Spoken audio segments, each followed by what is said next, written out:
வருஷமா எவ்வளவு பேரோடையும் புகழோடையும் வாழ்ந்துட்டு இருக்காரு. தேவையில்லாம 4 பேரு ஏதாவது அவரை தப்பா பேசக்கூடாதுல்ல. எனக்கு அதுதான் பயமா இருக்கு. அப்படி பார்த்தா இது எல்லாத்தையுமே கெடுக்கிறதுக்குன்னு அந்த அம்மா வந்த மாதிரி இருக்குக்கா. அது என்னவோ, ஆனா கண்டுபிடிப்போம். கூடிய சீக்கிரமே அவங்களுக்கு சேர வேண்டிய பொருள் என்னங்கறத கண்டுபிடிச்சு அவங்கள முதல்ல இந்த வீட்ல இருந்து அனுப்ப பாப்போம். அதான்க்கா சரி. சரிக்கா, நீங்க இங்க உட்காந்துட்டு இருக்கீங்க, வாங்கக்கா வெளியில போலாம். நான் வரல, நீ போ.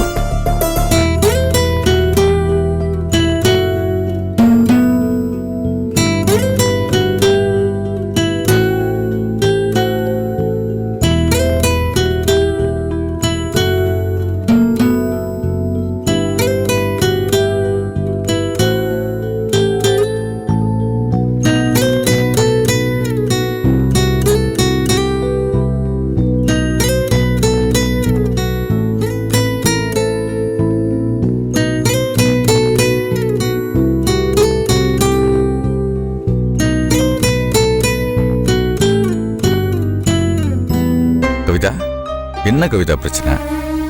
அதான் கேட்டுட்டு இருந்தீங்கல்ல, அதான் மாமாவை யாராவது தப்பா நினைச்சிருவாங்களோன்னு பயமா இருக்கு. கவிதா, நான் உன்னை தப்பா எதுவும் சொல்லல. நீ நினைக்கிறதெல்லாம் சரிதான்.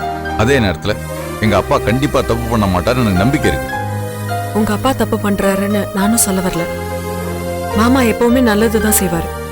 ஆனா அதுவே தப்பா ஆயிடக்கூடாதுன்னு தான் நான் யோசிக்கிறேன். தப்பாதான் ஆகும், அதுல எந்த சந்தேகமும் கிடையாது. நீ எப்படா வந்த? இப்பதான் வர. எல்லாரும் மனசுல என்ன ஓடிட்டு இருக்கு அதுதானே பேசிக்கிட்டு இருக்கீங்க. அது கூடவா எனக்கு புரியாமல இருக்கும்? இப்படி ஆளுக்கு தனியா புழுங்கிட்டு இருக்காம யாரோ ஒருத்தர் போய் அவர்கிட்ட பேசினாதான் இந்த விஷயத்துக்கு ஒரு முடிவு வரும். எப்படிடா அப்பாட்ட போய் நம்ம இந்த விஷயத்தை எப்படி கேட்க முடியும்? நம்ம கேட்க மாட்டோன்ற தைரியத்துல கூட இந்த மாதிரி நடந்துக்கலாம் இல்லையா? அதனால கூட ஏதாவது தப்பு பண்ணலாம் இல்லையா? தப்புன்னு எதையும் மீன் பண்ணி சொல்லல. ஏதோ ஒரு தப்பு இருக்கு, ஆனா அது என்ன தப்புன்னு எனக்கு தெரியாது. அதனால நம்ம மானம், கௌரவம், நம்ம சொத்து, ஏன் நாமளே கூட போலாம். நாமளேனா டேய், நாமனா நான் ஒரு பேச்சுக்கு சொன்னேன்டா. அந்த மாதிரி ஒரு சூழ்நிலை வரதுக்கு முன்னாடியே அதை நம்ம தடுத்தாகணும் இல்லையா? இந்த பாரு, அவசரப்பட்டு நாம ஏதாவது கேட்க போய் அப்பாவோட மனசு புண்படுத்திட கூடாது. டே, நாம அவரை பத்தி கவலைப்படுற அளவு கூட அவர் நம்மளை பத்தி கவலைப்படுறது இல்லையே. அப்படிலாம் சொல்ல முடியாதுடா. அவர் மனசுக்குள்ள ஏதோ ஒரு பாரம் போட்டு அழுத்திட்டு இருக்கு. அதனால கூட அவர் அமைதியா இருக்கலாம். அதை வச்சு நம்ம மேல அக்கறை இல்லைன்னு எப்படி சொல்ல முடியும்? டேய், அவர் மனசுல சுமந்துட்டு இருக்க பாரம் அந்த பொம்பளைய பத்தி தான். அவங்கள விரட்டி விட்டுட்டா எல்லாமே சரியாயிடும். டேய், அவசரப்பட்டு எதுவும் செய்ய வேணாம், கொஞ்சம் பொறுமையாவே இருப்போம். இத பாரு முத்து, கேட்க வேண்டிய நேரத்துல கேட்க வேண்டிய விஷயத்த கேட்க முடியலன்னா அப்புறம் எப்பவுமே கேட்க முடியாம போயிடும். டேய், கேட்க முடியாம போனாலும் பரவாயில்ல, இத பத்தி கேட்க வேணாம். என்னால முடியற வரைக்கும் தான் நான் பொறுப்பேன். முடியாத பட்சத்துல கேட்டுருவேன், அவ்வளவுதான் சொல்லுவேன்.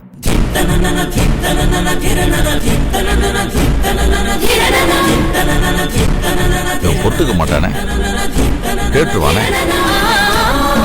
கேட்டா என்னென்ன பிரச்சனை எல்லாம் வரப்போகுதோ, எப்படி சமாளிக்க போறேன்னு எனக்கு தெரியல.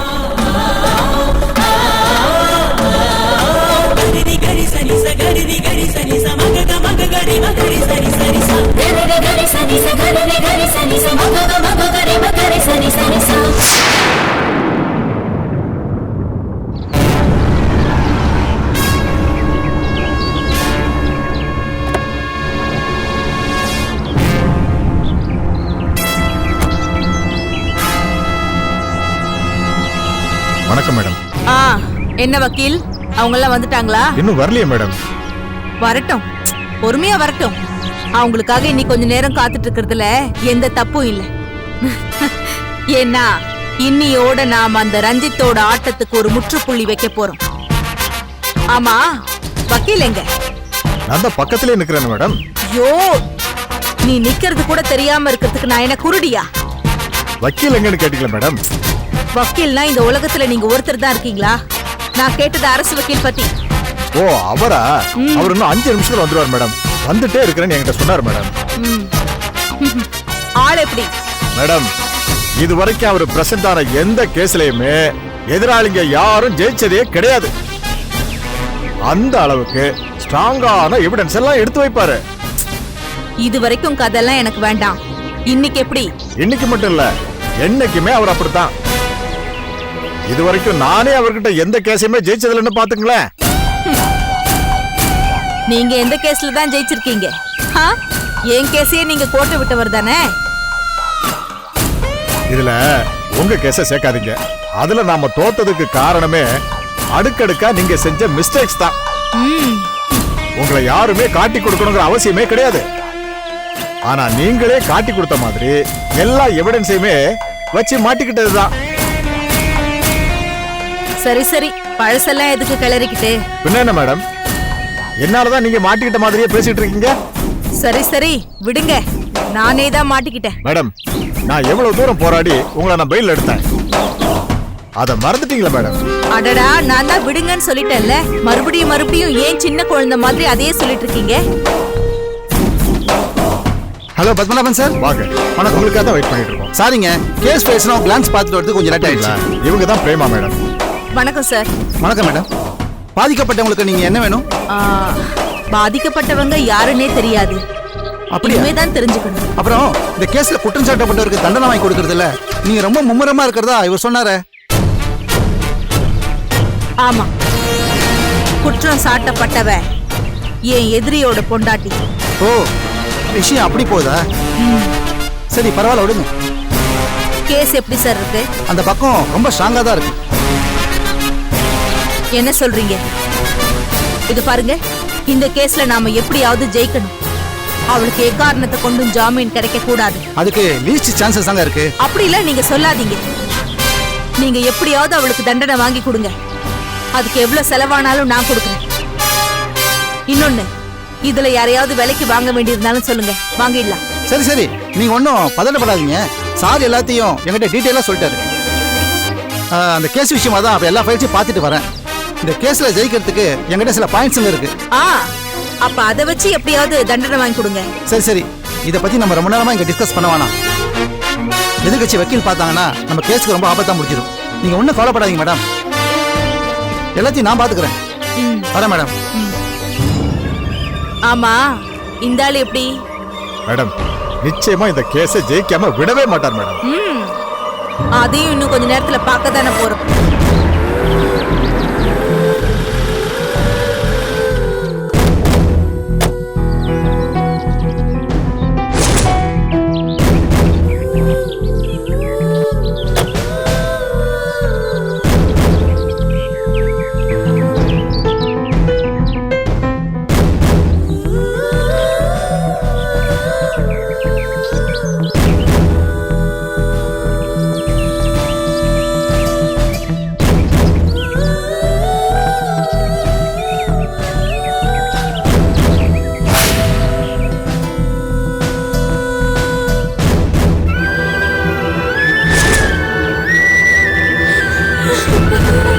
வாங்கம்மா போலாம்.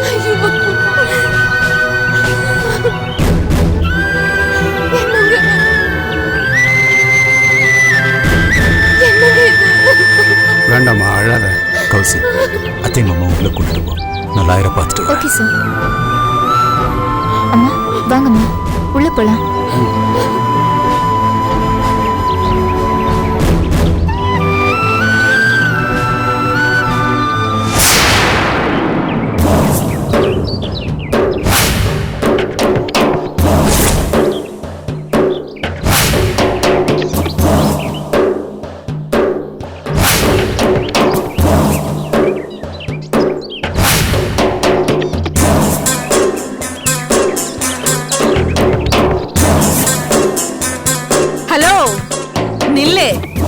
எங்க ஓடுற?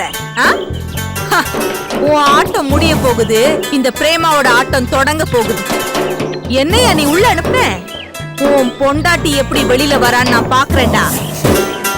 குற்றவாளி நீயே வெளியே சுத்திட்டு இருக்கும் போது நிரபராதியான அனிதாவை உள்ள போற்ற முடியாது. எப்படி எப்படி தப்ப செய்ய வச்சு வேடிக்கை பார்த்தவன் நீ, என்ன குற்றவாளி ஆக்குனதும் நீ. அந்த விதத்துல பார்த்தா நீ தாண்டா குற்றவாளி, நான் அப்பாவி. உள்ள போக வேண்டியது நீ. இப்ப உன்னை உள்ள அனுப்பதான் நான் வெளியில வந்திருக்கேன். முதல்ல உன் பொண்டாட்டி போகட்டும், அதுக்கப்புறம் உன்னை அனுப்பி வைக்கிறேன். என்ன பகல் கனவு காண்றியா? ஹா, பகல் கனவோ ராத்திரி கனவோ எந்த கனவா இருந்தாலும் இந்த பிரேமா தான் ஜெயிக்க போறா. Wait and see. Let me see.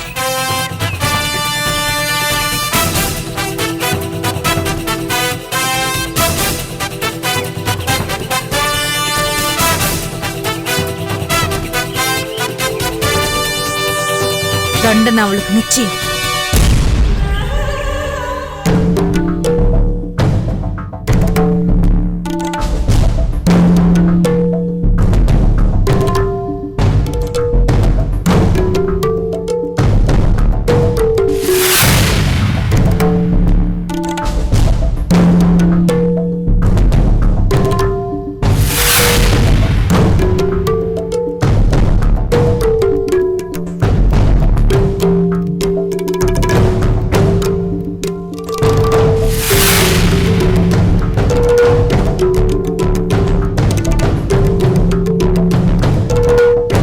அரசு வழக்கறிஞர் இந்த கேஸை பிரசன்ட் பண்ணலாம்.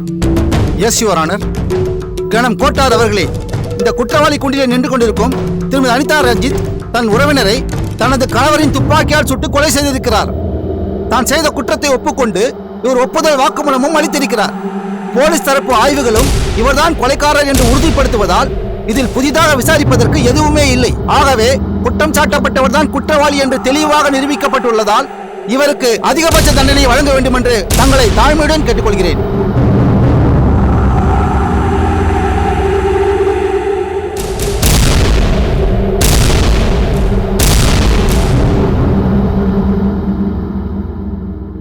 எதிர்த்தரப்பு வக்கீல் என்ன சொல்றீங்க? Yes your honour. நீதிபதி அவர்களே, அரசு தரப்பு வக்கீல் மிகவும் திறமையானவர் தான், நான் ஒத்துக்கிறேன். அதுக்காக இப்படி எல்லாம் முடிஞ்சு போச்சு தண்டனை கொடுனா கேட்பாரு? ஏன் பண்ணாங்க, எதுக்காக பண்ணாங்கன்னு கூட கேட்காம ஏதோ விளையாட்டுக்கு பண்ணிட்டு நான் பண்ணிட்டேன், என்ன பிடிச்சி உள்ள போடுங்கன்னு கேட்கற மாதிரி எல்லாம் கேட்கிறாரு.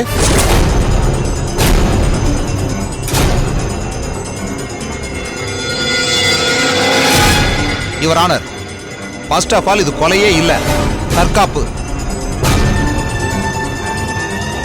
ஒரு பெண், அதுவும் தனியா இருக்கக்கூடிய ஒரு பெண், தன்னை கொல்ல வந்த ஒருத்தர்கிட்ட இருந்து தன்னோட உயிரை காப்பாத்திக்க எடுத்த நடவடிக்கையில அவர் இறந்துட்டாரு. இது யாரோட குற்றம் யுவர் ஆனர்? இந்த பொண்ணோட குற்றமா? இல்லவே இல்ல. கொலை செய்ய வந்த நபரோட குற்றம்.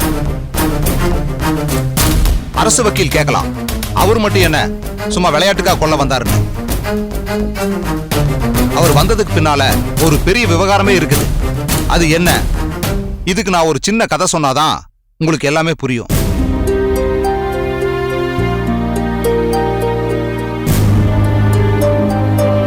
இதோ குற்றவாளி கூண்டில் நிக்கிறாங்களே, திருமதி அனிதா ரஞ்சித் ராஜ், இவங்க சிபிஐ ஆபீசரோட மனைவி. இவங்களுக்கு கல்யாணமாகி முழுசா இன்னும் 1 மாசம் கூட ஆகல. இறந்து போனது வேற யாரும் இல்ல, மிஸ்டர் ரஞ்சித் ராஜாவின் அக்காவின் கணவர். அவருடைய பிரச்சனை என்னன்னா, ரஞ்சித் ராஜ் சிறுவனாக இருந்த போதே அவரை அவங்க அக்காவும் மாமாவும் தான் வளர்த்துட்டு வந்தாங்க. அவங்களோட மோட்டிவ் என்னன்னு பார்த்தா, அவங்களோட பொண்ணுக்கு திரு ரஞ்சித் ராஜாவை கல்யாணம் பண்ணி வைக்கணுங்கிறது தான்.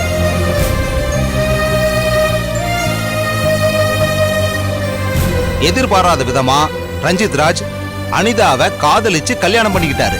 இதை அவங்க அக்கா மாமாவால பொறுத்துக்க முடியல. அக்காவால எதுவும் செய்ய முடியாததால அழுகையோட நிறுத்திட்டாங்க.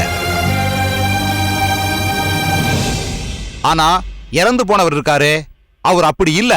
ஏற்கனவே அவர் பல குற்றங்கள்ல ஈடுபட்டு சில குற்றங்கள்ல பிடிபட்டு ஜெயிலுக்கு போயிட்டு வந்தவர். அவர் இயல்பாவே முரட்டு குணம் கொண்டவர். ரஞ்சித் ராஜா பழி வாங்கணும்னு பல இடங்கள்ல அவரை தேடி அலைஞ்சு அவரோட மாமனார் வீட்டுக்கே போய் அட்ரஸ் கேட்டு தகராறு பண்ணிருக்காரு. அதுக்கப்புறம் எப்படியோ அவரோட அட்ரஸை தேடி கண்டுபிடிச்சு தனியா இருந்த அனிதாவை கொன்னு பழி தீர்க்க முயற்சி பண்ணிருக்காரு. அதுல அவரே பலியாயிட்டாரு. இதுல முக்கியமான விஷயம் என்னன்னா, தற்காப்புக்காக கொலை செஞ்ச அனிதா தன் கணவரின் மூலம் முறைப்படி போலீஸ்ல சரணடைஞ்சிருக்காங்க. மோட்டிவ் எதுவும் இல்லாததுனாலதான் அவங்க இப்படி செஞ்சிருக்காங்கிறது என்னோட வாதம். கணம் நீதிபதி அவர்களே, எனது கட்சிக்காரர் குற்றமற்றவர். அவரை விடுதலை செய்ய வேண்டும்.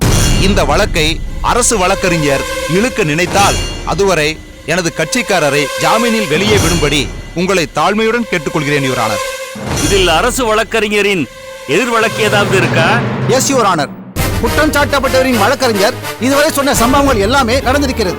ஆனா அவர் அதை அப்படியே திருச்சி சொல்றதுதான் பிரச்சனையே. ஒரு குற்றவாளிக்காக இவர் இவ்வளவு வாதாடும் போது அப்ஜெக்ஷன் யுவர் ஆனர். எனது கட்சிக்காரர் குற்றவாளி என குற்றம் சாட்டப்பட்டுள்ளார். ஆனால் குற்றவாளி என நிரூபிக்கப்படவில்லை.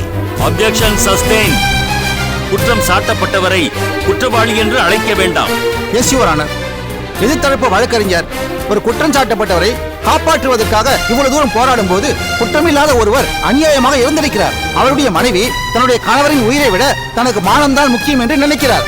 அவங்க பக்கம் நியாயத்தை பற்றி பேச எனக்கு சிறிது அவகாசம் வேணும் your honour. You can proceed. Thank you your honour.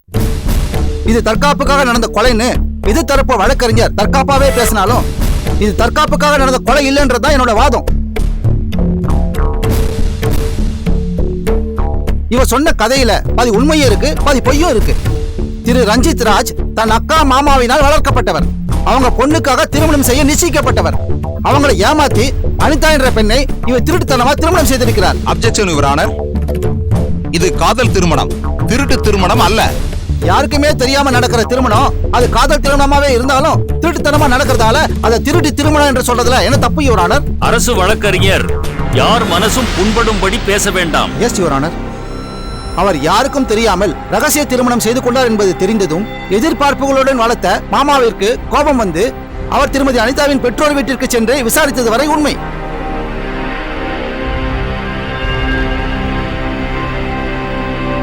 அதற்கு பிறகு என்ன இருக்குது?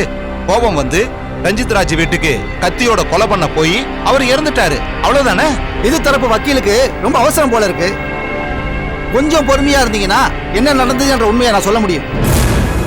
அனிதாவின் பெற்றோர் வீட்டிலிருந்து தன் வீட்டிற்கு வந்தவர் நடந்ததை சொல்ல அதிர்ச்சி அடைந்த அவரது மனைவி, அதாவது திரு ரஞ்சித் ராஜின் அக்கா, அவர்கிட்ட தப்பு செஞ்சது எப்படி பார்த்தாலும் தன்னுடைய கூட பிறந்த தம்பி.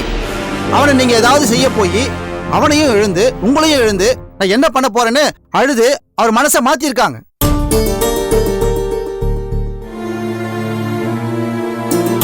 ஆனா அந்த பக்கம் என்ன நடந்ததுன்னா, தன் அப்பா வீட்டுல இவர் போய் தகராறு பண்ணிட்டு வந்தார்னு கேள்விப்பட்ட அனிதாவுக்கு அவர் மேல ஆத்திரம் வந்து அதை அடக்கி வச்சுக்கிட்டு அதுக்காக காத்துட்டு இருந்திருக்காங்க. அந்த நேரம் பார்த்து ரஞ்சித்தோட அக்கா வீட்டுக்காரு மனசு மாறி ரஞ்சித்தையும் அனிதாவையும் பாக்குறதுக்காக பழ ஸ்வீட்னு வாங்கிட்டு வந்திருக்காரு. அப்போ ரஞ்சித் வேற வீட்டுல இல்ல.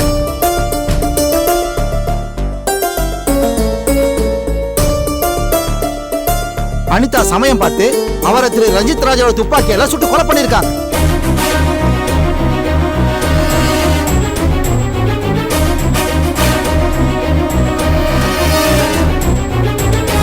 ரஞ்சித் ராஜ் கிட்டயும் நடந்த விஷயத்தை அவங்க சொல்லியிருக்காங்க. ரஞ்சித் ராஜோட சிபிஐ மூல அப்பதான் வேலை செஞ்சு இத தற்காப்புக்காக நடந்த கொலையா நம்ம கிட்ட சித்தரிச்சிருக்காங்க.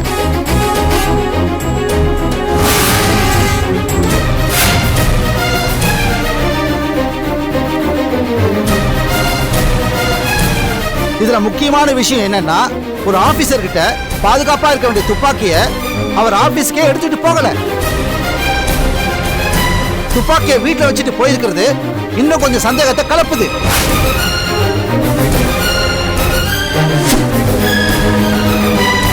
இந்த கொலையில அவருக்கு ஒரு பங்கு இருக்குன்னு நினைக்க தோணுது.